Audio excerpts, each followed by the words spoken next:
بعض اوقات ہم لوگ روزی کمانے کے عمل کو دین سے باہر کوئی عمل سمجھتے ہیں، جبکہ ترمذی میں روایت موجود ہے، حضور نبی رحمت صلی اللہ علیہ وآلہ وسلم نے ارشاد فرمایا التاجر الصدوق الامین مع النبیین والصدیقین والشہداء، سچا تاجر جو امانت دار ہے وہ نبیوں کے ساتھ، صدیقوں کے ساتھ اور شہیدوں کے ساتھ ہوگا، اور جو محنت مزدوری کر کے کماتا ہے الکاسب حبیب اللہ، جو کسب کرتا ہے، محنت کرتا ہے، مزدوری کرتا ہے، کتنا بڑا اعزاز ہے کہ اللہ کا حبیب قرار پائے۔ تو رزق کمانا یہ ہمارے دین میں عین عبادت ہے۔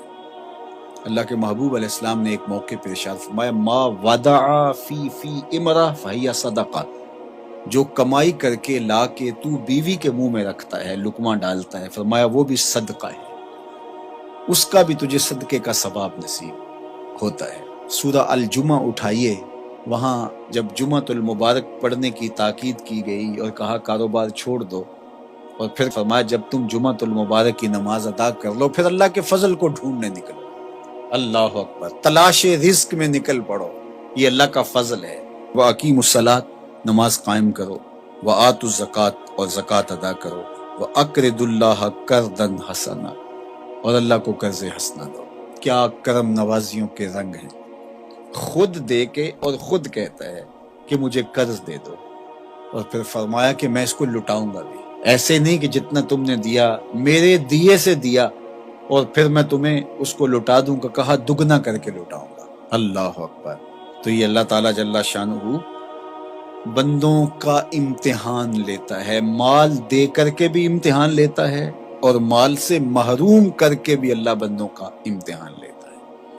کامیاب ہونے والے جب محرومی مال ہوتی ہے پھر بھی کامیاب ہوتے ہیں، اور اللہ کے بندے جب ان کو دولت دی جاتی ہے تو اس میں بھی وہ کامیاب ہوتے ہیں، اور جو ناکام لوگ ہوتے ہیں وہ کسی حالت کے اندر بھی خوش نہیں ہوتے۔ تو اللہ کے بندے مال نہیں ہے تو پھر بھی کہتے ہیں مالک میں واہ واہ خوش ہوں جس حال میں رکھا۔ غربت ہے تو پھر بھی خیر ہی خیر ہے، اور اگر اللہ نے دولت عطا کر دی ہے، آزمائش میں ڈال دی ہے، تو پھر اس کو راہ خدا میں خرچ کر کے، اللہ کی راہ میں لٹا کر کے اسی کو قرضے میں دے دو۔ جب اسی کو قرضے میں دے دیا تو وہ دولت بھی محفوظ ہو گئی اور واپس پلٹتے ہوئے وہ کئی گنا ہو چکی ہو۔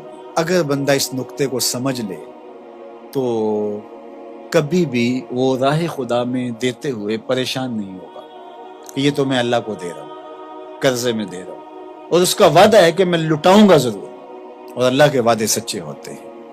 اللہ اکبر۔ تو جن لوگوں نے اس اللہ کے وعدے پر یقین کیا اور پھر اس کی راہ میں بانٹا، وہ کبھی بھی مسکین نہیں ہوئے، کبھی بھی غریب نہیں ہوئے۔ وَمَا تُقَدِّمُوا لِأَنفُسِكُم مِّن خَيْرٍ تَجِدُوهُ عِندَ اللَّهِ، جو تم بلائی آگے بھیجو گے، جو نیکی آگے بھیجو گے، اللہ کے ہاں اس کو پالو گے۔ کوئی بھی نیکی، صدقہ ہے، خیرات ہے، زکوٰۃ ہے، سجدہ ہے، قیام ہے، دکھی کی مدد ہے، حتیٰ کہ کسی کو مسکرا کے ملنا بھی ہے، جو تم نیکی آگے بیچے تجدوہ عند اللہ، اللہ کے ہاں اسے پالو گے۔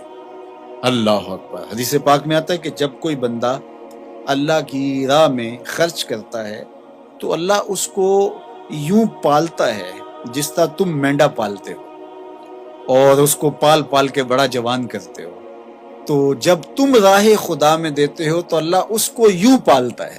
اور قیامت کے دن جب بندہ دیکھے گا ان لوگوں کے صلے کو جنہوں نے آگے بھیجا تھا اور اب صلہ پا رہے ہیں، تو وہ بڑا پچھتائے گا، کاش کہ یہ سودا میں نے بھی کیا ہوتا۔